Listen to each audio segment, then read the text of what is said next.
우리 주변 분들하고 인사 나누시고 말씀 나눌게요. 주변 분들하고 인사 나누실 때 점검하며 삽시다 이렇게 한번 인사 나누겠습니다.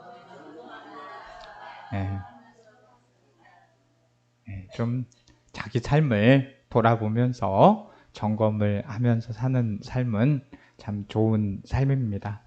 오늘 에레미야 2장 말씀에 보시면 두 가지 극적인 이미지가 나오는데요. 하나는 생수의 근원이고 또 하나는 터진 웅덩이입니다. 상당히 이 두 이미지가 극적이고 대조적입니다. 에레미야 선지자는 이스라엘 백성들에게 이 두 가지 죄를 지적하고 있습니다. 하나는 생수의 근원이신 하나님을 버리신 것이고요. 또 하나는 자기들 스스로 터진 웅덩이를 판 것이라고 했습니다. 이 두 가지는 잘 보시게 되면 연결이 되어 있는 거예요. 하나님을 버리니까 자기 스스로 웅덩이를 파서 자구책을 마련하게 되는 것이죠. 그런데 그 자구책은 헛된 겁니다. 터진 웅덩이는 아무리 채워도 채워지지가 않기 때문입니다.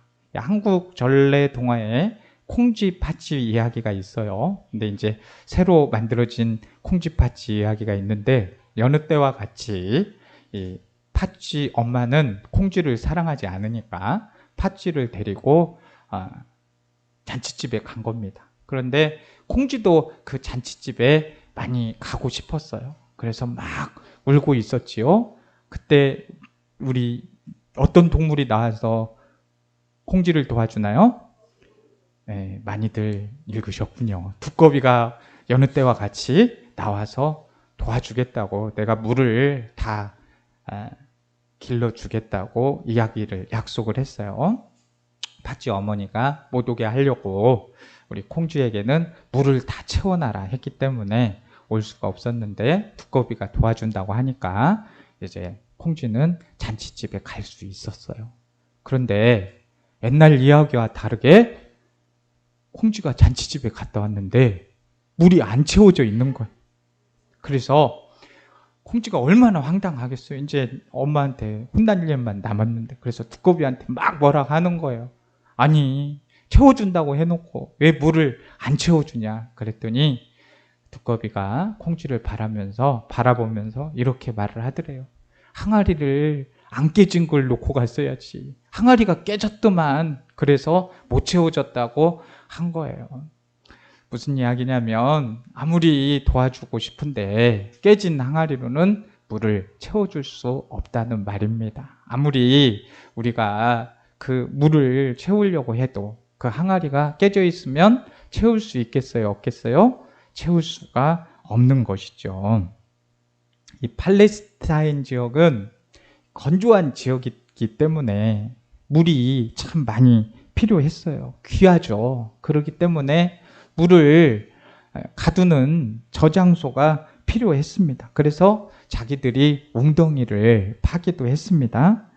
오늘 본문에 나오는 이스라엘 백성들의 행위 중에 이 하나님을 버린 것과 이제 이 웅덩이를 이스라엘 스스로 판 것에 대한 연관성을 좀 알아보려고 합니다. 우리는 인간 스스로 문제를 해결할 수 있는지, 또 인간 내면에 갖고 있는 이런 갈증들을 우리 스스로가 풀 수 있는지 막 많은 생각들을 하면서 우리는 살아가게 되죠. 우리가 하나님의 도움 없이 과연 욕구나 갈망이나 갈증을 스스로 해결할 수 있는지, 또 우리 인간은 하나님 도움 없이 스스로도 설 수 있는지, 막 이런 질문들을 되새겨 봐야 합니다. 하나님을 떠난 사람들을 보게 되면 그 공백이 크기 때문에 거기서 갈증을 느끼게 됩니다. 그 공백을 우리가 스스로 해결하는 것은 불가능하다는 거예요. 우리는 문제를 풀기도 하지만 오히려 그 문제를 더 복잡하게 하는 경우도 있습니다. 우리 예전에, 요즘은 다 실을 잘 쓰지 않지만 예전에는 다 이렇게 옷 같은 것이나 양말이 구멍 나면 실로 다 이렇게 바늘을 꿰어서 쓰고 그랬잖아요. 그러면 가끔 실을 잘 놓고 쓰기도 하지만 실 타래가 엉켜서 이것 좀 풀어라 그러면은 조금은 잘 풀리는 것 같은데 오히려 엉키는 경우가 있죠.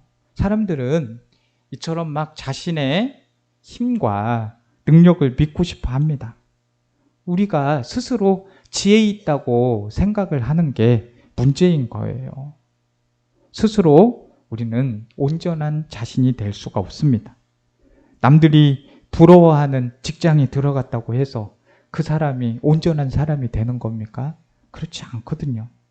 학위 하나 더 받고 또 돈 많이 번다고 해서 그 사람이 온전한 사람이 되는 것일까요? 그렇게 온전하게 되는 것이 아니죠. 우리의 지혜는 또 우리가 가지고 있는 것은 온전할 수가 없는 거예요.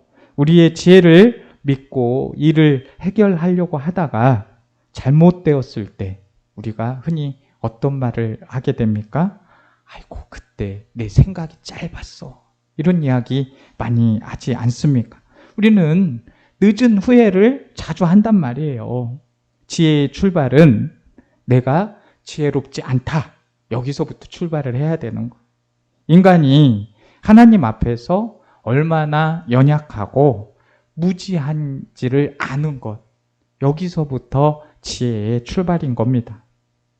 어리석은 사람의 특징이 뭐냐? 자기가 얼마나 어리석은 사람인지를 잘 모른다는 거예요. 요즘 보면 안 바쁜 사람이 없어요. 대부분 다 물어보면 요즘 어떻게 지내세요? 바쁘세요? 안 바쁘세요? 그러면 대부분 바쁘다 그래요. 근데 우리가 바빠지면서 활동이 많아지면 많아질수록 이 생각이 적어져요. 막 왜 그러겠어요? 생각할 겨를이 없다는 표현이 바뀌었죠. 막 일하면서 거기에 집중을 하니까 뭔 생각을 할 시간이 있겠습니까? 우리는 이제 부모가 대부분 되어서 어린 시절을 지나봤기 때문에 자녀들이 저렇게 하면은 좀 고생을 할 거다 예상을 하면서 너 그러면 안 돼 라고 말을 해주면 자녀들이 한결같이 뭐라고 얘기를 합니까? 네, 다 알아요. 이걸로 이제 끝내버리죠. 다 안다 그래요. 뭘 아는지 모르겠어요. 그런데 막 이렇게 얘기해주고 그러면 다 알아요. 여기에는 다 모든 말을 함축하고 있는 것 같아요. 제가 생각했을 때는 부모로서 생각하는 말은 다 안다는 말은 잔소리 그만하세요. 이런 말과 똑같은 것 같아요. 근데 이것은 사춘기 자녀나 말을 안 듣는 자녀들만 하는 말이 아니죠. 하나님과 우리의 관계 속에서도 얼마든지 일어날 수 있는 일들입니다. 이 하나님께서 권면을 하시는 건지 잔소리를 하시는 건지 이 구분이 잘 안 되는 시대인 것 같습니다. 그리고 분명히 알아야 할 것은 하나님이 없으면 우리에게 지혜는 있을 수가 없습니다. 단지 자신이 지혜가 있다 이렇게 생각하고 있는 것뿐이에요. 오늘 하나님을 떠나 있는 인간은 터진 웅덩이를 채우는 모습을 보이고 있습니다. 아무리 과학이 발달해도 지금 요즘 AI 인공지능 시대라고 해서 참 많은 과학들이 발달을 해서 별의 것들을 이 AI 인공지능으로 하고 있습니다. 그런데 그 AI 인공지능으로 인해서 이 답답해져 있는 내면을 채울 수가 있을까요? 없죠. 우리는 막 웅덩이를 채우기 위해서 수단과 방법을 가리지 않습니다. 이 사람마다 웅덩이를 채우려고 하는 그 방법이 아주 다양해요. 어떤 사람들은 막 웅덩이를 채우려고 사람들을 찾아가요. 외로우니까요. 막 자꾸 사람 찾는 거예요. 그런데 계속 그러다 보면 관계 중독에 빠지게 되고 그 사람에 집착하게 되고 그게 완전 심해지면 막 스토커가 되기도 하고 그렇습니다. 또 어떤 사람은 막 물건에 매달리는 거. 거기에 막 자기 웅덩이를 파고 거기에 채우려고 하죠. 그게 심해지면 어떻게 되는 겁니까? 쇼핑 중독이 되는 거예요. 어거스틴은 인간의 갈망은 이 호기심보다도 굶주림에 가깝다라고 말을 했어요. 이 차원이 다르죠. 이 오죽하면 사흘만 굶으면 성인 군자도 담을 넘는다는 말이 있어요.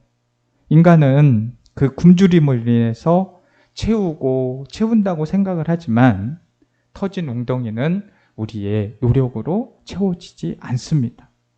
터진 웅덩이라도 노력을 하면 어느 정도는 채워지겠지요. 터져 있기 때문에. 그런데 결국 시간이 지나게 되면 아무리 채운다고 해도 그 웅덩이는 다시 텅 비게 되어 있습니다. 그러니까 만족은 잠깐이고 터져버렸기 때문에 금방 또 갈증이 찾아오는 거예요. 지속적인 만족은 없고 결국 또다시 찾아다니게 됩니다. 우리가 물을 마셔야 되는데 자꾸 물 대신에 이온 음료나 무슨 어떤 음료수를 자꾸 먹으면 그게 금방 해소되는 것 같지만 또다시 바로 갈증을 일으키는 것과 같습니다. 사람은요, 하나님으로부터 지음을 받았기 때문에 하나님을 떠나게 되면 외롭습니다. 이 하나님과의 관계를 유지하면 외롭지 않은데 그 관계가 하나님과의 관계가 유지가 되지 않으면 자꾸 외로운 거예요.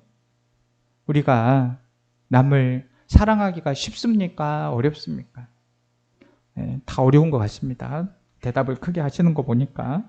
근데 이제 이 남을 진심으로 사랑하면 그 남을 진심으로 사랑을 하려고 하면 나를 죽이지 않고서는 그 사람을 사랑하기가 쉽지가 않습니다. 그래서 우리는 어떤 문제를 너무 가볍게 생각하려고 하는, 다루려고 하는 성향에서 벗어나야 합니다. 잘못된 방식으로 막 문제를 풀기 시작하면, 그런 습관이 배이게 되면은 자꾸 이제 막 종교적인 판타지만을 생각을 하게 되고, 그렇게 배우게 되면 막 자꾸 순간적인 기적만 바라는 쪽으로 가게 돼요. 그렇게 신앙을 기울이면 이단에 빠지거나 세속적인 신앙에 빠질 수가 있습니다. 우리가 어떤 답을 쉽게 찾으려고 하는 것이 아니라 근원적인 답을 찾기 위해서 힘써야 돼요. 웅덩이가 터진 이유는 하나님을 떠나서이기 때문에 하나님께 돌아오는 것이 근원적인 답이 되는 것입니다. 이 솔로몬은요, 모든 것을 다 가진 왕으로 평가를 받고 있습니다. 그런데 솔로몬은 전도서에서 뭐라고 얘기를 해요? 헛되고 헛되다. 이걸 부자로 줄이면 뭐래? 허무하다 이 말이에요. 다 가지고 있는데도 허무하다는 거예요. 그 많은 것을 가졌음에도 허무하기 때문에 그 허무함을 없애기 위해서 무엇을 찾은 거예요? 근본적인 하나님을 찾은 겁니다. 이스라엘은 지금 생수의 근원인 하나님을 찾아야 되는데 생수의 근원이 아닌 지금 무엇을 찾고 있어요? 터진 웅덩이인 우상을 찾고 있다는 것입니다. 본문 11절 말씀 보시면 어느 나라가 그들의 신들을 신 아닌 것과 바꾼 일이 있느냐? 그러나 나의 백성은 그의 영광을 무익한 것과 바꿨도다라고 말씀을 하고 있습니다. 자, 선택을 할 수 있는데 어리석은 선택을 했다는 겁니다.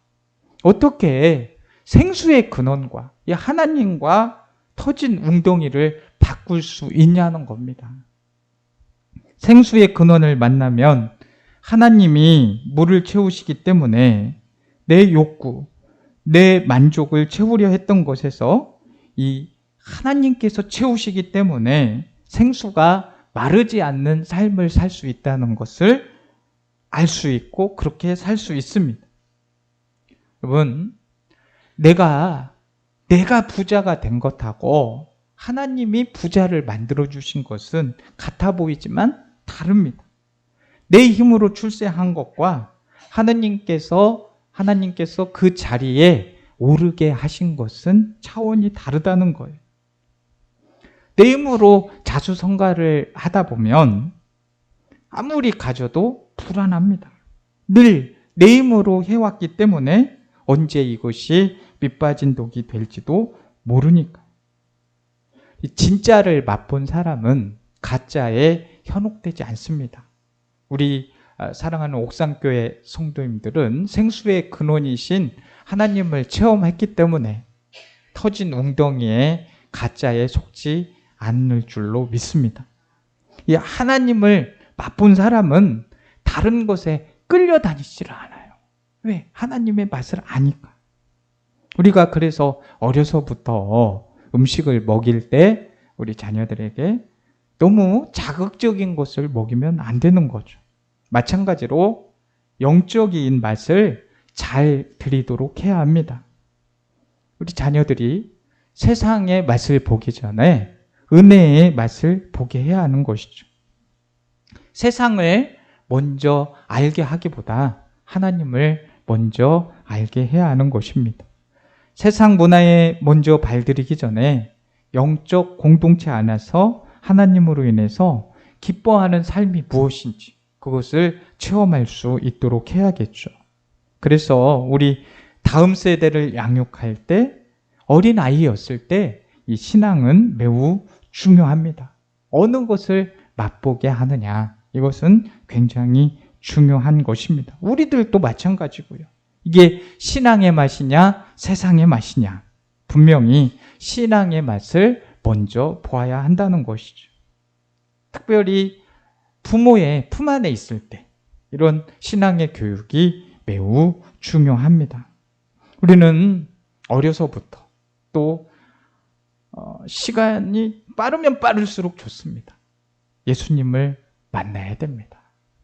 그분을 통해서만, 그분이 진리이시고 그분만이 생수의 근원이시기 때문에 그분을 통해서만 갈증이 해소가 될 수 있습니다.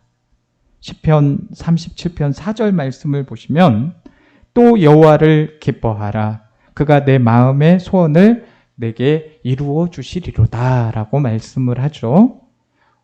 구원도 우리의 힘으로는 얻을 수 없습니다. 인간은 참 안타깝게도 다 잃어버린 후에 하나님을 찾는 경우가 참 많이 있습니다. 다 잃어버리고 난 다음에 깨닫게 되는 것이죠. 물론 아예 다 잃어버리고도 못 깨닫는 사람도 있기 때문에 늦게라도 깨닫는 건 괜찮은 것이지만 조금이라도 빨리 깨달을 수 있으면 깨닫는 것이 얼마나 좋겠습니까? 누가복음 15장에도 보면 탕자의 비유가 나오잖아요. 탕자는 모든 것을 다 잃은 후에 아버지 집을 찾습니다. 사랑하는 성도 여러분, 하나님께 돌아가는 것은 하루라도, 한 시간이라도 빠르면 빠를수록 좋은 겁니다. 오늘 이스라엘은 터진 웅덩이에만 관심을 가지고 생수의 근원에는 관심을 가지지 않고 우상의 마음을 돌렸습니다. 그들은 순간적인 것과 영원한 것을 분별할지를 모르는 거예요. 우리는 멀리 봐야 됩니다. 영혼을 바라볼 수 있을 때 우리는 순간의 유혹을 물리치는 것이고 믿음 따라 살아갈 수가 있는 것입니다. 요한 1서 2장 16절에서 17절 말씀을 보시면 이는 세상에 있는 모든 것이 육신의 정욕과 안목의 정욕과 이생의 자랑이니 다 아버지께로부터 온 것이 아니요 세상으로부터 온 것이라. 이 세상도 그 정욕도 지나가되 오직 하나님의 뜻을 행하는 자는 영원히 거하느니라 라고 말씀을 하고 있습니다. 안타까운 것은 이 순간의 선택인 세상에 있는 것, 육신의 정욕, 안목의 정욕, 이생의 자랑은 어떻습니까? 잠깐 있다가 다 사라지는 안개와 같은 것이죠. 이 세상 또 그 정욕 다 지나갑니다. 그렇지만 오직 하나님의 뜻을 행하는 자만 영원히 거한다는 이 말씀을 우리는 기억해야 할 것입니다. 세상이 주는 인기나 이런 재물이나 권력은 잠깐 있다가 지나가는 것이라는 거죠. 우리가 배가 고픈 현실에만 몰두를 하면 하나님께 관심이 가지 않겠지요. 그래서 그 배고픔을 달래기 위해서 자꾸 끊임없이 웅덩이를 파고 또 파고 살아가게 되는 것이죠. 믿음의 길은 순간을 추구하는 것이 아니라 영원의 삶을 추구한다는 사실을 우리가 기억해야 됩니다. 그래서 자꾸 우리는 순간의 만족과 싸워야 하는 거예요. 이 빠른 갈증 해소를 위해서 막 세상의 것들이 유혹을 합니다. 그런데 그 유혹은 갈증을 해소시키는 게 아니라 또 빠르게 해주는 게 아니라 오히려 더 갈증을 불러일으킨다는 거예요. 히브리서 11장 24절에서 26절 말씀 보시면 믿음으로 모세는 장성하여 바로의 공주의 아들이라 칭함받기를 거절하고 도리어 하나님의 백성과 함께 고난받기를 잠시 죄악의 낙을 누리는 것보다 더 좋아하고 그리스도를 위하여 받는 수모를 애굽의 모든 보화보다 더 큰 재물로 여겼으니 이는 상 주시는 이심을 바라봄이라 라고 했어요. 이 모세의 이야기인데 모세는 잠시 낙을 누리는 것보다도 하나님의 백성과 고통받는 것을 더 좋아했다고 말씀하고 있습니다. 이것은 세상과는 정반대의 삶이죠. 세상은 세상적인 만족에 모든 것을 다 걸지만 하나님의 백성은 영원한 것에 모든 것을 건다는 거예요. 그래서 우리의 시선은 현재를 바라보는 것이 아니라 항상 위에 있는 영원한 것을 바라보는 것이야 하는 것이죠. 우리는 시선을 하나님께 바꿔야 하고 질문을 해야죠. 내가 하고 있는 것이 지금 내가 살고 있는 삶이 이 영혼과 연결되고 있는 삶인가? 지혜로운 삶은 영혼을 추구하고 영혼을 사모하는 삶을 살아가는 겁니다. 고난이 와도 하나님의 백성이 무너지지 않는 이유가 있는데 그것은 영혼을 사모하기 때문입니다. 지금 내가 하고 있는 일, 정말 하나님께서 기뻐하시는 일인가? 이 위의 것을 추구하고 있는 영광의 삶인가 생각해야죠.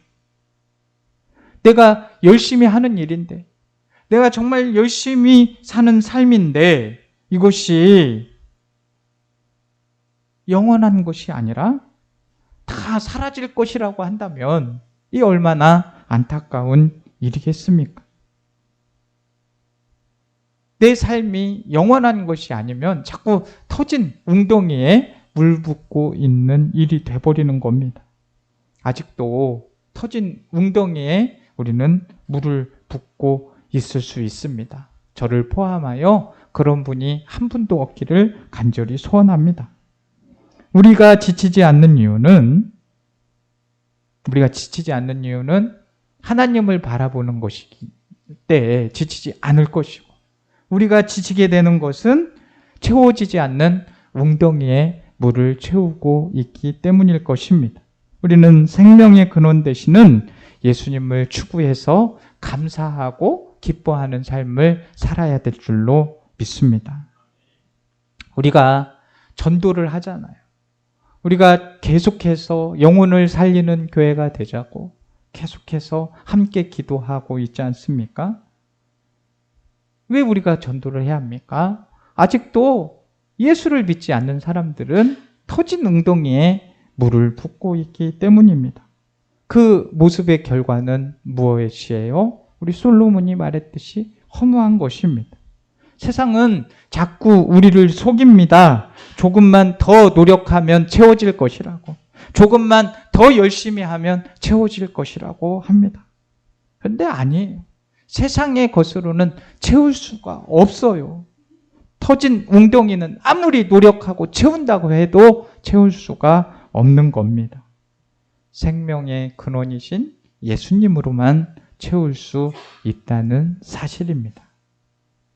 사랑하는 성도 여러분, 세상에 터진 웅덩이에는 거기에 물을 붓는 이들은 물을 채울 수가 없습니다.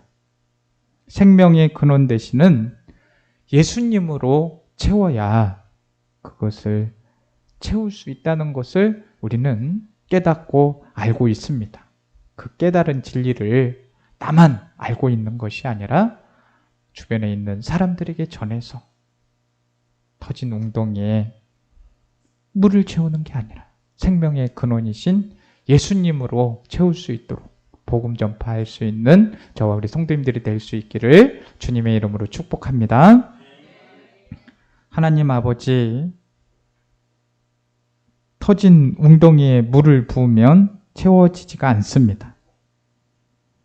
생명의 근원이신 예수님으로 늘 채우기를 힘쓰는 저희들 모두가 되게 하여 주옵소서. 세상의 것들로 우리는 순간적인 만족을 위해 살면 안 되겠습니다. 영원한 것을 추구하는 믿음으로 살아가게 하여 주옵소서. 예수님의 이름으로 기도드립니다. 아멘.